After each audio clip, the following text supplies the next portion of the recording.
Hey everybody, welcome to this episode of Coaching While Black.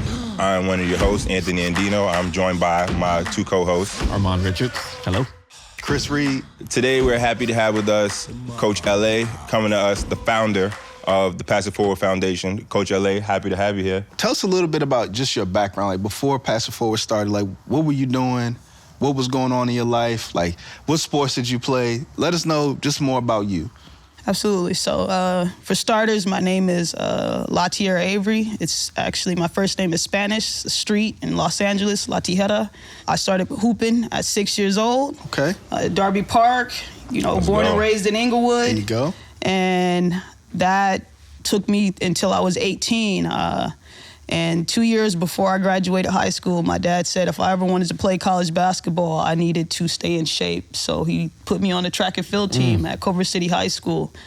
I realized I was actually a better track and field athlete and ended up with a Division I scholarship to University of Nevada, Reno. What was your event? I was a high jumper. Oh. Yeah, so I jumped. Bounce. Absolutely. There you know it. Jump out the gym. Jumped 6 feet, All-American. Here we go. So that was amazing. And during that time, I realized leadership was a thing for me. There has never been a space that I had stepped in where, I was asking to be team captain or asking to lead people. It was just kind of like, hey, you're good at this. You should move into this space. And that's how I got into the coaching world. So, All-American athlete, kudos on that. You got bounce. You could probably outjump, maybe not Anthony, but the two of us. Maybe Anthony now. You got us. Coming out of in college, maybe I would have had something to talk about, but right now I'm good. These knees don't do the same thing anymore. I can touch the net, so that's about it for me. But Still get a little bit of the rim. So, we want to talk about community, and Inglewood is really the hotbed right now. Rams just moved there a few years ago. Clippers are moving there soon. There's a lot of pro sports going on that way. But what about the community side of it? Like, what aren't people seeing, or what do people need to know about Inglewood that's going on, that's happening, not only just with your work, but just in general, and how people can help? So I know growing up, Inglewood didn't have the best reputation. Just to give a little bit of background, I'll never forget my first week in college. I told a kid I was from Inglewood, and it was like, oh, so how is it coming from the hood there? Oh, and it's like, wow, Sheesh. I didn't know that was a thing, And so, having that thought in my mind moving forward, I was like, I got to change how people view the city where I'm from. And then obviously you flash forward now in 2024 and you see the city is a lot different. We got $1 billion stadiums in, as you mentioned, with these sports organizations coming into the city. So I think now that change, our community kind of starts to get forgotten about. We're starting to see this entertainment thrive, concerts, football games, basketball games, but we're not talking about school closures. We're not talking about the youth that are affected by this change. We're not talking about the families that can't afford to have home ownership in the community. And I think that's important. So this is what I spend my time, conversing with the community about. It's like, we got to make that change. We got to start talking to families of how they can become homeowners, what we can do to save our schools so these kids have a future, making it through the education system in Inglewood. Do you feel these sports organizations owe something to the community? Absolutely. And I'm here to hold them accountable. Yeah. I know it comes with a price, but I'm willing to pay that price, If I got to get talked to differently or certain things like that so these kids can have a better opportunity, I'm here for it. To me, it's far more important than any sports team or stadium could ever be. This education system helped me become the first kid to go to college in my family. Right. So, With all the stuff that's coming to LA in the next 4 years, right? We have Olympics 4 years away. We got World Cup, 2 years away? 2 years, All-Star Game, Super Bowl, and a lot of that's happening right in your backyard. What is your vision for how those teams, especially with these events coming, support the real community and the real kids that are needing things in Inglewood? Because I think Inglewood always gets lumped into LA, and it's not Los Angeles, its own entity. Yeah, exactly. City of Inglewood. Yeah, so for starters, I can really speak on mostly what my organization plans to do. Our goal right now is to fundraise. We're planning on trying to open a therapeutic wellness center, health and wellness center. Nice. I think mental health is starting to, kind of become to the forefront of things. We're having more kids, seeing therapists where that was kind of like taboo in our community. Yeah, for sure. I didn't grow up being talked to about, seeking therapy and things like that until I got to college. So that's something that's really important. And I think, if we're going to have these major sports organizations and centers, we also need, let's utilize sports as a form of therapy to work with these kids in their mental health. And I think how they can invest and ensure that the community is supported with that is investing in these organizations, these grassroots organizations that are actually doing the work, working in the schools, right? Actually working with the youth and providing them with support and resources, or even collaborating with them, right? To make sure these things happen for the kids, from financial literacy, from, like we said, mental health, all those things. If we can work together as a unit, right, it changes how we impact the community instead of doing these isolated things. I think it's really important for us to, make sure that we put the organizations that are doing that work on a platform so they know, and start to build those coalitions where that work can be done at a high level. But it's also important to make sure that you got the right people behind those organizations, because some of these folks get a lot of money to do a lot of great work, but they're improving the quality of their lives and not the quality of the lives of the people in the community. And that's super important, right? Has that been a part of your journey, or have you had to navigate those spaces in regards to, being there with people who are getting these dollars but also not as well-intentioned as you'd like them to be? Absolutely. Politics plays a lot in things. They say it's, not what you know now, it's like who you know. And that's becoming a major issue, especially in the nonprofit community world, where you, like I said, you have these grassroots organizations that are actually in the schools working with these kids day to day. Even like myself, working with the Board of Education for the school system, seeing what we can do to make that change. And then you get these large grants that come out, and organizations, because they know other people or they have a name in the community, they're getting money thrown at them. And then you go and see what they're doing with the money, and it's nothing. Yeah. And that's a major problem. How are we allocating millions and millions of dollars, and we're still having tons and tons of school closures, and then kids still lacking and needing resources? The goal of resources in our community should be, I shouldn't have to continue to give to you, right? I should give to you, give you knowledge, enhance your knowledge, right? Implement things so you can help yourself become independent to take care. Sustainability, right? And that's not what's happening. So these organizations want to continue seeing the same people over in years and years for impact numbers and say, hey, look, this is what we're doing. This is how we're helping the community. When they're just helping the same people and over again, because they're not giving them the proper tools so they can elevate and move on to the next level. I think that's a consistency, not only just Los Angeles, Inglewood, and certain areas, but any city that has like poverty-stricken or inner city spaces, there are a lot of nonprofits, and they all work in these silos, right? Everybody thinks like my work is the most important, and I'm the only one working with these kids. But it's like coming from DC, we all work with the same group of kids. So at a certain point, we're fighting over children, spaces, resources, field space, whatever the case may be, and we miss the part about collaboration. So talk to us about what collaboration ideally looks like for you, not only with just your organization, but Inglewood as a whole. Absolutely. So right now, our goal is building a coalition of organizations that impact youth differently, right? I'm in the sports and mental health world, right? Using sports as that form to support the youth with resources. We have another organization working in tutoring and education, right? We have another organization working in financial literacy, right? Another organization working in arts, right? So we're all doing different things, but coming together as a coalition, right? Common goal. Impact them together, right? In these different spaces. So like you said, rather than fighting over, I want to work with these kids, right? We're working all with the same kids, but in different aspects. And instead of me saying, oh, well, I could add that program to my nonprofit and we can make more money and work with these kids and pull away from another organization. It's like, no, let's figure out how we can work together. Now imagine that with these large corporations and companies, right, investing in that. Yeah. It changes that impact, right? They can continue doing what they're doing in the sports world, right? Being professional athletes or, entertainment, whatever it is. And we can continue being the grassroots organizations, right, and community organizers supporting these kids, and we're doing it together. I think what you're talking about is the great holistic approach to youth development, right? And oftentimes sports teams and athletes don't understand that sport development is youth development, and it takes a holistic approach, right? You may be great on the court, you may be great on the field, but there are other things in life that you need to be great at, or you need to work at, or practice at, and get better at. And if we're only focused on the one thing, we miss out on so many other things. So you're speaking like to this crowd, like you're definitely speaking our language, and we love what you're doing for not only your community, but setting a standard, right? And so we talked about like being that person in the community, and I call you a beacon of hope, right? Because we want people to see you and know that somebody's fighting, somebody's connecting those dots, somebody's making the necessary arrangements, having the real conversations, and holding people accountable.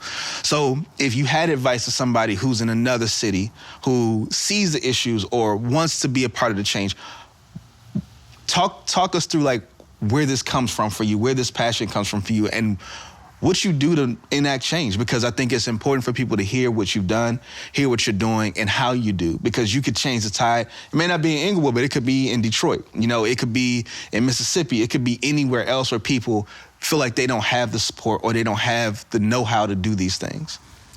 Yeah, so when I was a kid, I told you I hooped, I played basketball. AAU wasn't talked about for me. My family couldn't afford it. I had this coach, Santa Monica Surf, this travel ball team.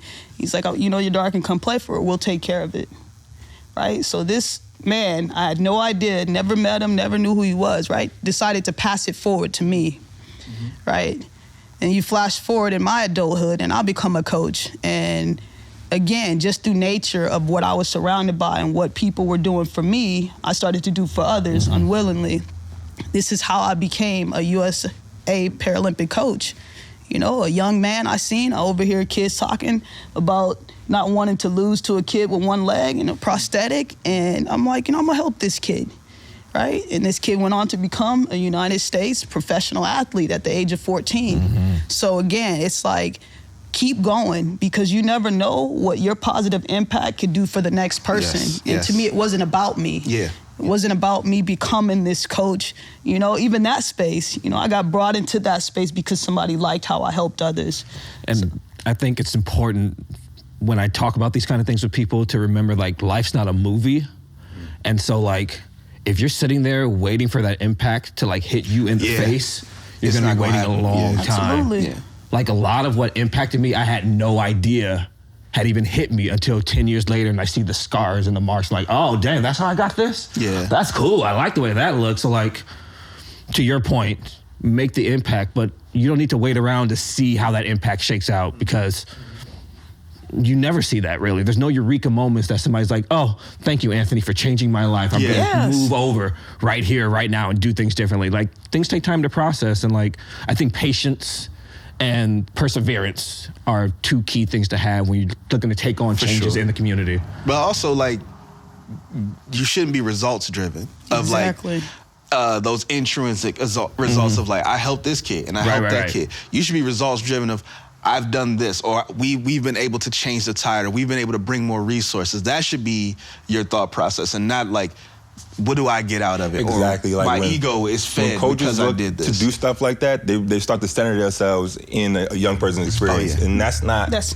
what about. we're looking to do. You're right. Right. What we're looking to do is create lasting change. Like, and we probably have kids that we've worked with probably 5, 6, 7 years ago that 10 years down the line will see us in the street and be like, yo, hey, coach, right? But we're not looking for that. Right. We're looking to go out there and do what we know is the best thing for every young person that we step into space. We're looking to fight battles that they can't fight for themselves, right? And when we do that and we start to build these things that last beyond when we're there, because like I worked in a nonprofit in Henry Street 11 years of my life. There's still things that happen there because I laid the groundwork for that to happen. And I'm appreciative of that, but at the same time, that's not what I was looking to do when I started there. What I was looking to do is make sure I could impact the lives of the young people of the Lower East Side.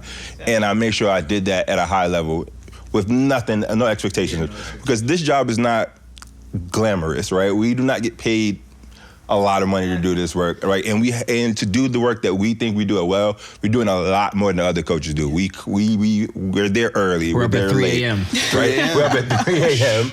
Right? Working with kids and young people who are all across all 50 states, right? Making sure that we can be of quality to them when they need us to be of that quality, right? And a lot of folks are looking to see, okay, because I woke up at 3 a.m., what can you do for me now, right? And that's the type of coach that we're looking to kind of avoid. That's why we do the work that we do at such a high level.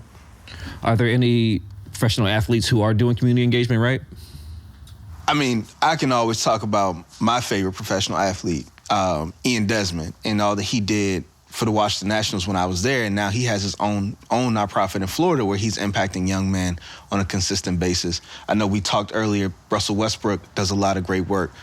We talked about on this season, we've talked about LeBron and the work that he's doing in Akron. I think the Players Coalition is helping turn the tide with the NFL and helping young players who have these astronomical contracts but also come from spaces where they want to give back. They're helping them curate it and do it the right way, because other part of athletes getting involved is that their money isn't infinite, right? Like they're not a business. Most of them are not a business to where like they're going to be making money 40, 50 years from now at the same rate. So being careful about how they spend, what they spend, and also who they put in charge of those funds and those collaboratives or those nonprofits. It's direly important, because you're wasting money. And then you're also promising things to young people that you can't uphold. Right. You're not going to show up consistently. Which is the worst. Which is the worst. That is the absolute worst. And that's part of it too, of like, if you're going to do the community work, know that you need to be 10 toes down for the next 10 years. Not, we're going to do this for 3 months and then take some pictures, get some data, and keep it moving. You know, I think that's the thing that people don't understand about doing community work, is that it's not instant gratification. It's not like I stepped in and saved these kids' lives. Like it's really not. It's not hardball. It's not. It's definitely not hardball. It's the long game. And we had this conversation a couple weeks ago with somebody of like, you want to implement things for long term. Like, we don't want to come in and exact change and then we leave, and then 3 months later, it not only is it going back, it went worse than what it was before. We want to ensure that this is a long term. Are we training the adults the right way? Do we have the right adults in the room? Are we raising our young people the right way so that they know how to give back when they're of age? Are they coming back to volunteer as alumni? Are they coming back to work as adults? Like, are we creating a cycle, a healthy cycle around this community work, or are we doing something because it's catchy, because it's relevant right now, or it's a marketing ploy behind it? And that's, like, y'all know this, like, part of the reason why I was so disappointed when I worked in the NBA was that I wanted to do real community work. They were using what I was doing as a marketing ploy. Oh, if kids can come to this camp, their families can afford X, Y, and Z. And so that's when it was just like, no, I'm good. Because that's not what I want to do. And oftentimes the frustrations, that's what teams are only willing to offer. Right? It's like, we'll have this camp in your community, but it's $500 for a week. No players are going to show up, and we're going to get a lot of photos from it. A lot of those corporations, though, what they're doing is they're trying to check a box. And it's fair to say that. But at the same time, what their goal is to keep the longevity of that corporation, not to make the changes that we're looking to make, right? And sometimes we get caught up in thinking, okay, we're going to come into this space and disrupt it in a way, but we're fighting against so many other things while we're in these spaces, while we're trying to, make this significant change. Because folks are like, hey, I hear you, and that's a great idea, and I love what you're doing, but what does this mean for the organization and its longevity? And its bottom line. Like, that's what they're thinking about. And it's really important for people going into those spaces to understand what that means. And it's not okay. Not gonna condone that, not saying that that's, a standard of practice that we should be looking to promote. But at the same time, when you step into those spaces, you have to understand the culture that you're going in and you're walking in and what you're trying to disrupt, and just, how realistic that is for you. I think it goes back to, again, like the community members holding these individuals and these corporations, right, accountable. It's like you said, we have a job to do, as coaches ourselves, right, of knowing what we want to implement and invest in this youth, but also making sure we have the proper background education and, and the right, It's the word I was looking for. Mindset? Yeah, there we go. Man, the right mindset, you know? Yeah, because it's real. It's like, you know, a lot of people come into these spaces and it's like they have good intentions and then they start to see money or they start to see certain things and they change that. And it's like, that's not what we're looking for. Like, it's really hard to, you know, and especially we were talking about in another episode, our young people going into these spaces like, yeah, I want to go play basketball. Like, yeah, well, you can do that at a high level here, but we're also going to give you this money to do this too.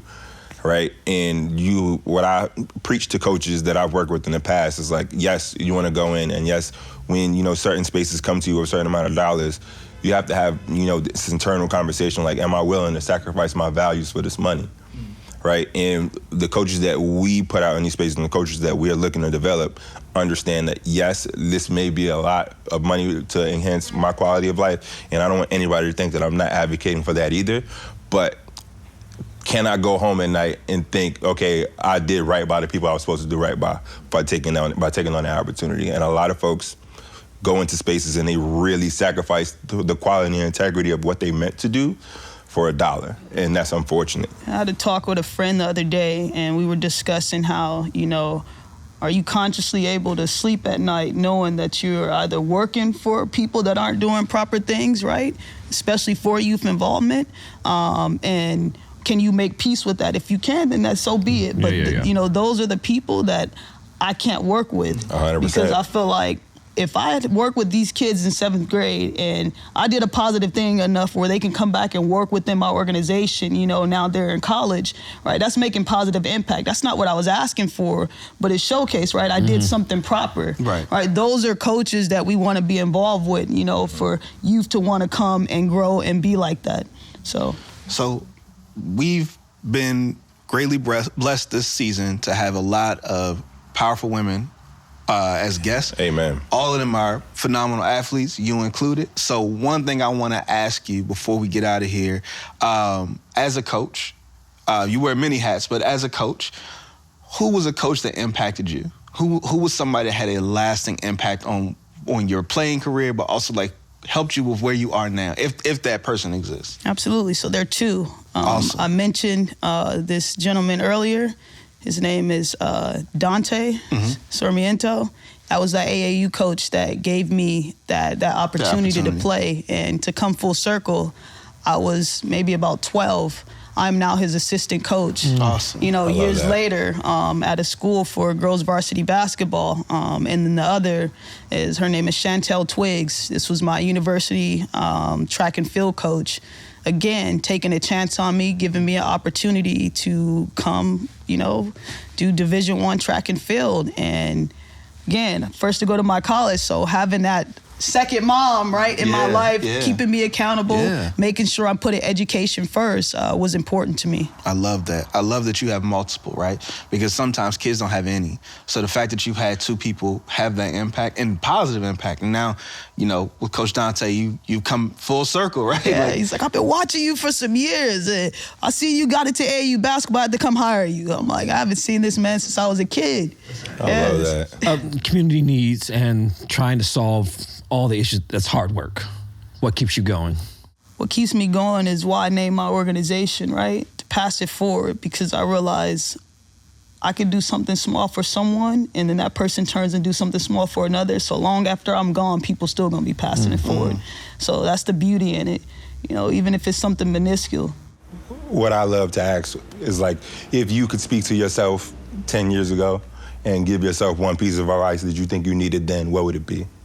I know as a young girl in a predominantly male-oriented space, it was hard. It would become harder, but no, you'll still be able to do it, you know? I think that's one thing that isn't really talked about a lot, is I come into this space, I look very young, I'm a woman, and I ruffle feathers amongst men. And nothing to you guys. No, that's all good. That's all you good. know, but you know, I have these tough conversations and I like to hold people accountable.